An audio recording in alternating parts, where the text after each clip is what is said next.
With modern media's role as such a central pillar of society, it is no surprise that almost all the information we receive comes from one section of the media. Be it television, internet, or radio, we are constantly updated on the current affairs of the world. However, the media also has the ability to give opinion, create stories, and speculate on these current affairs. It is part of their job. It is in this debate and speculation that myths and assumptions develop and grow into becoming somewhat societal beliefs. These myths are well known, but sometimes not explored. One particular myth that I will explore is the idea of everybody knows that video games are bad for society. This is an issue which has become much more common in the last decade as gaming has become much more of a cultural medium. The controversy lies in titles such as Grand Theft Auto and Call of Duty, games with a high amount of violence which are supposedly turning the younger generations into aggressive, antisocial teenagers who are unable to split gaming from reality. This can be described as a moral panic, which Good and Ben Yehuda state in their 1994 book Moral Panics, The Social Construction of Deviance, as a panic which grips society after one of its members commits an evil act and society itself felt it was so damaging as a whole that they must take extraordinary action to fix the problem.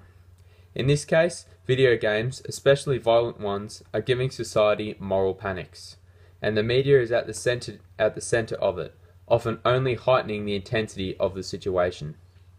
But the question raised, why are there moral panics over a fictitious piece of violence in the first place? The main link is mass shootings, especially by young males. Often a disturbed killer is discovered to have violent video games under his possession, which the media leaps upon as a critical factor in the violence of the teen. And all of a sudden, every young male who has ever played a violent game now has the potential to become a mass murderer.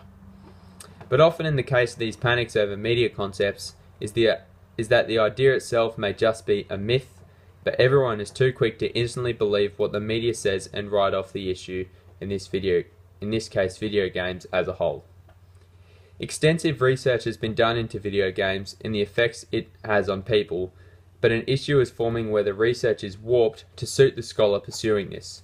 Ferguson advocates this in his 2014 article Video Game Violence and Pseudo-Silence, Bad Science, Fear and Politics, and I quote him in saying, "The issue in video game research is when scholars speak beyond their data in pursuit of moralistic or advocacy goals." Thus meaning that aforementioned scholars are creating stopgap solutions in their pursuit to find an answer to the problem. These results are often the ones that get publicity and inflame society's moral panics. Quoting Razor in her article X Factor is Not Your Moral Guardian from March 2015, it is sufficient to be simply outraged and ask no questions about the foundational hold the media has on us. Although there is research which doesn't get the same publicity as the negative headlines,